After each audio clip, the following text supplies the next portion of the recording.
your hand. I used to be Cool, good cool. at it. So, especially if you're in the advanced group, you're all expected to right there. do exactly Right that. Oh, there we go. Write down notation. One thing I like to do generally when I show notation is mention the timestamps. I notice that kids generally find it interesting to see how much time was spent from here. Okie dokie, here we go. First move begins with knight to f3. Some further context on this one. I'm playing black, good question. Some further context on this one, I guess if I stand there, it's a block for you, is that this was round 3 of the Vegas tournament, and so I actually won all 3 games on the first day, so I was feeling good, feeling fine. Round 4 I lost, but this one was my 3rd win in a row. So I was playing on like the top board of the section too. Okay, he goes knight to f3, a very solid, sound move. First question, I warned you guys, I like asking questions. First question for you. There are 5 moves, according to Bobby Fischer, that are good here for white on move 1. One is knight to f3. What are the others? Yeah. D4, A4, C4. Bingo, very good. Okay, and That's 3 then of them. that was excellent. Yeah. And I get What's that? E3. Not e3. Yeah. F4. No. E4. I know. e4 is already mentioned. Yeah. C. Knight C3. Nope. G3. D3. Ah, very good. So this is one of the safe and sound moves. Knight to f3 develops a piece, controls the center, and indirectly prepares 2 castles. So what do? I go with the move pawn here to d5, and now they're going to go ahead and go g3. Okay, and so this is a pretty safe and solid system. It's generally not so easy to crack through it, but I had kind of some clever ideas, and I was able to get a swashbuckling attack. This is actually only a 24 move game. Rather uncharacteristic for this setup, which is, as I said, rather solid most of the time. Knight to f6, and now they play bishop to h3. Just kidding, they go bishop g2. Anytime that you want to get a fianchetto, generally 99 times out of 100, your next move should be indeed to follow through with that fianchetto. I now go with the move bishop to g4, and my opponent makes a bit of an error here. He goes pawn to h3. It's a bit too early to commit to h-pawn. Would have been better to follow through with the move to just simply castle. After he goes like this, now I take only just a minute to figure out where my bishop should go next. I decide on this square here, bishop to f5. Now he goes ahead and he castles. And then I thought on my next move here for a total of 8 minutes. I pretty much knew what I wanted to do right away, but I knew that it was a little bit dubious probably, and so I was just trying to compare an alternative. But I ended up going with the plan that I thought of in the first maybe 10 seconds. So I spent 8 minutes to verify it. What would your plan be here as black? Attack H3. Good. How? H5. H5 does come up. Mention queen d7. Make sure you raise your hand. But yes, queen d7 is coming up next as well. Now, if I go queen to d7 right now, he's got knight to e5, right? So I can't quite do it just yet. Yeah, queen C8. Make sure you guys raise your hand. Good enthusiasm. No, yeah, queen to c8. That looks a little bit funky because it's a little bit funky. That's not quite ideal to go that way. So here's what I did. I went with the move knight to c6. So one thing that I'm trying to do here is provoke the move pawn to d4, and then we have our double queen pawn opening for the request of Jurgi is to show you guys a game with that right there. And so now the bishop is well placed right here. This is a little bit advanced, but it's easy enough to understand. This bishop is kind of piercing through behind the d pawn, so it's well placed right here. Hence the purpose of my knight to c6 move to provoke this. So hello, welcome, come on in. And so why has d4 been provoked? All right, so this is like the first maybe mildly difficult question. So why is d4 provoked here? I went knight c6. Let's see what you guys can do. d4 is a safe and sound move. It totally makes sense. Why did he kind of have to go d4? Yeah. Because that is the white knight Good. Yeah, that's about half the purpose there. Think of it like this. Like, what if you went d3? This would be bad. Get the bishop out. Raise your hand. Yeah. So they can't push the d pawn? Well, so I'm obligating them to go pawn to d4. Yeah, no. If they played here, this would be bad. This is medium difficulty, because you're not quite sure what I'm asking, which is fine. But let's say they go here. Why would this be poor? Yeah. Because they're blocking your bishop. Well, that would typically be why I wouldn't want the bishop here, but they can't do this move. Okay, so we'll break it down a bit more. And so I started with a more abstract question. Let me simplify it. What's black's best move here? Raise your hand. I heard it. Yeah? Pawn from D5 goes to D4. Nah, this pawn's a happy camper on this square. At this point, this question's pretty easy, guys. Yeah? D5. Yes, E5. Taking control of the center. Okay? Safe and sound center. This is looking good. That was my plan. That was my positional threat. He said, nope, can't do that. I'm going to go pawn to D4. And I thought, okay, cool. Here we go. Queen of D7.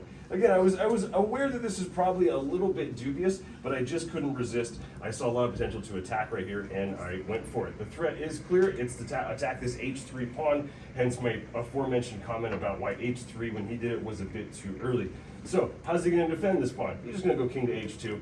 Safe and sound move, and also the king is kind of hugging two pawns, which is a bit of a tip for you. I've generally noticed that when you're trying to place your king, try to have it where it's touching at least two pawns. Okay, so there are now two defenders, two attackers. I don't intend to take this pawn. I intend to castle queenside.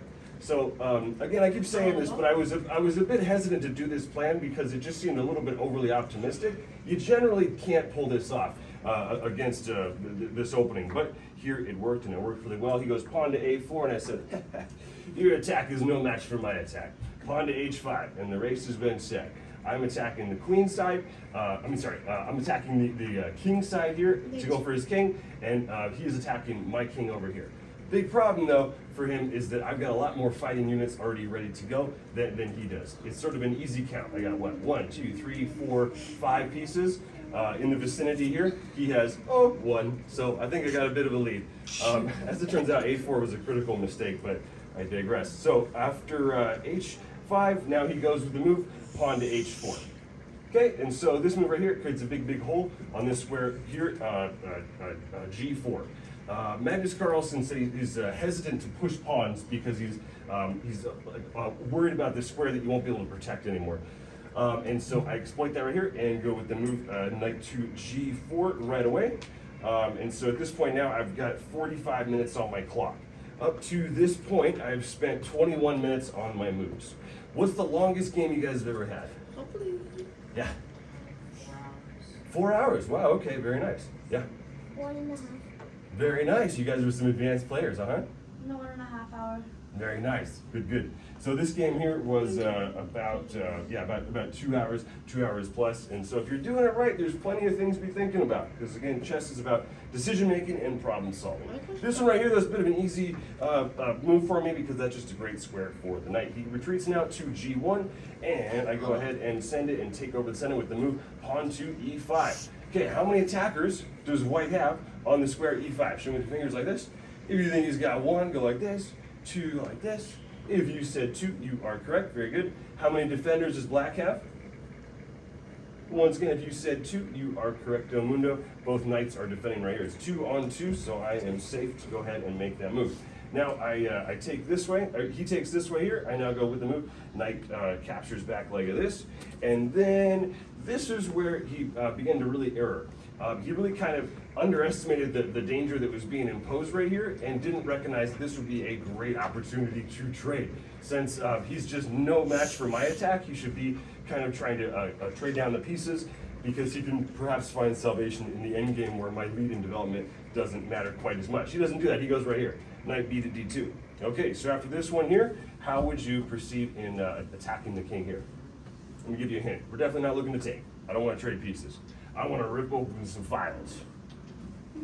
Yeah? G5. G5 is a move I would love to play. Right here, though, it would just give up a free pawn. I considered it, but he just goes knight takes G5. It's no good. Yeah? Hands off the pieces. Eyes up here. The bishop in G4 work.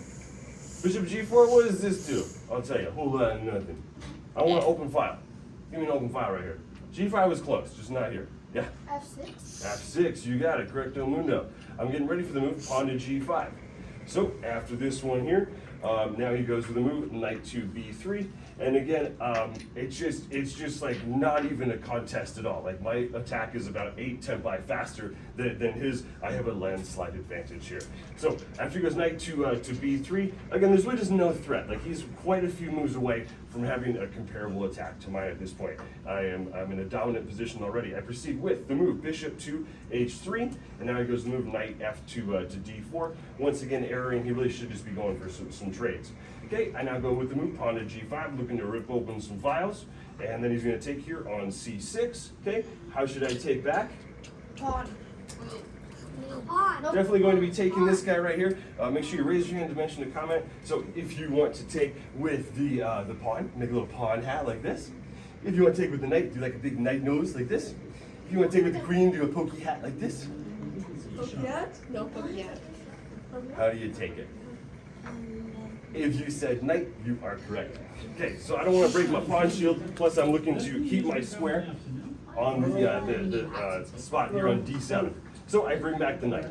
So not really ideal. I would prefer to have my knight right here, but this is thank you guys so much. This is in favor of keeping having the queen continue to protect the h3 bishop. So now, what do we do here? Well, he's going to go ahead and take this guy here on g5, and then I play my move here in probably like about 20 seconds. This is an easy move. G5? What do you think here?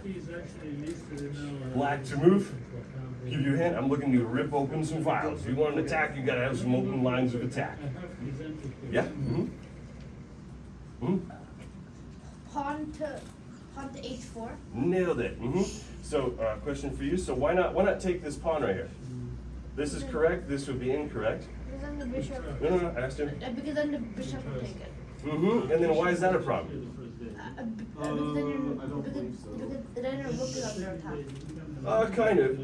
And then you can't push your pawn to h4. Bingo.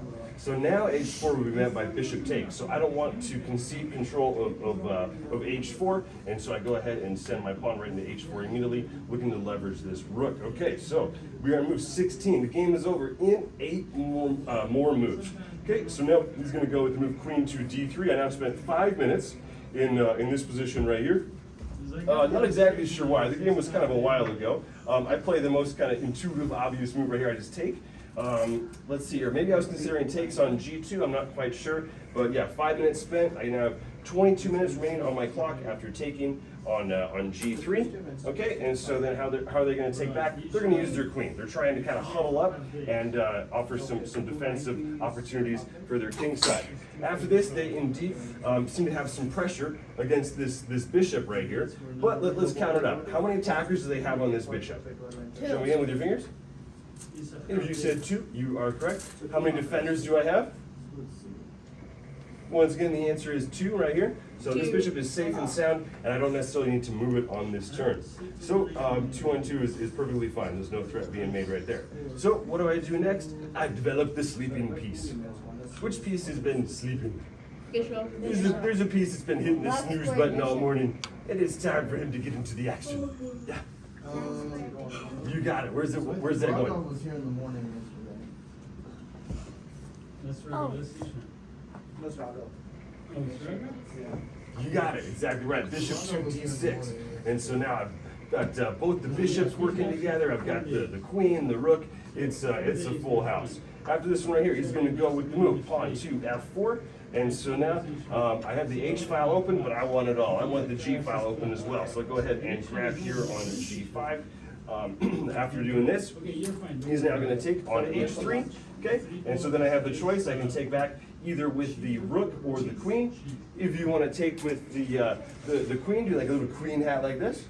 If you want to take with the rook, do like a strongman pose like this. There we go. Very good, very good. Yep, I'm going to take here with the queen. So, I mean, with the rook, of course, to not trade. Yeah, if I trade the queens, I might be at a disadvantage there, actually, immediately. But I go this way, and I'm up about the value of 8 pawns. Okay, so now he goes with the move. Queen takes here on g5. There are now several good moves here for black. Which one would you select? I was very happy with this move. There's some really fine and dandy piece coordination happening. You got plenty of times. Let me call it someone else. Yeah? No.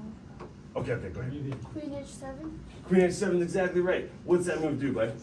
You nailed it. You can pin the You queen know, of G. filling out the ball, you can pay for tomorrow. Bingo, nailed it exactly. All right. So you see this battery right here working together along the H file. Rook H1 is a possibility, as is this move right here, winning the queen. The game is basically over at this point. He now goes with the move, queen to G4. He says check, and I go, no problemo. I'll just go like this. Notice the difference in safety between his king, which has no pawns, versus mine that has this very much so intact pawn shield. So after right here, now he goes, run for it. And he goes like this, king to F2. Okay, so then after this one, remember I opened up the G file. I'm now looking to use that G file. I don't win the queen necessarily, but I take control of these critical files, and the game's gonna be over in one more move. He now goes from the queen to E6, and it is checkmate in one move. Take about 30 seconds, so I wanna make sure everyone has a chance to do this. It's my final question of the lesson, so try to figure it out. Black to move and checkmate in one. When you see it, raise your hand. Oh.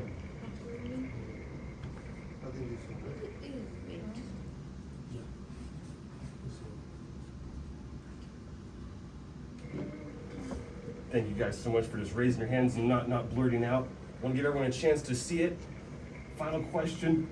Checkmate in one. Raise your hand when you see it.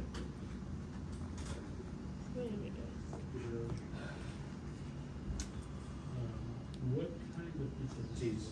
Cool. All right, looking to call on someone I haven't called on before. In the back on, white shirt, go ahead. Bishop C5 is not quite mate. If I go right here, he's going to use his knight and go chomp. Yum. Bishop snuck. Looking at the people I haven't called on yet, go ahead. What's the G2? Rook G2. Oh my goodness gracious. If I go here, he goes chomp. And the king goes, oh, wonderful snack. Hello. Who else have I called on? Very well. He You left. just got here. Do you know my He question? joined us. Yeah. The Orloff group. Did he tell you how he went? You got it exactly. Very good. Queen to H4, and this is indeed checkmate. Game Oh, that's over. good, yeah. The king has nowhere Oh, to yeah, run he's to. won The like rook every game. guards this square here, as well as all of these. Can't go G2 or G1. E1 is prevented here by the queen. What did we learn? A couple of things. Coach loves chess. Oh, yeah, that's Second right. thing we learned Yeah. is when you're attacking, open up some files. Did you guys like the lesson? Are you okay now? Yeah. All right, very cool. Yuri, what are we doing next?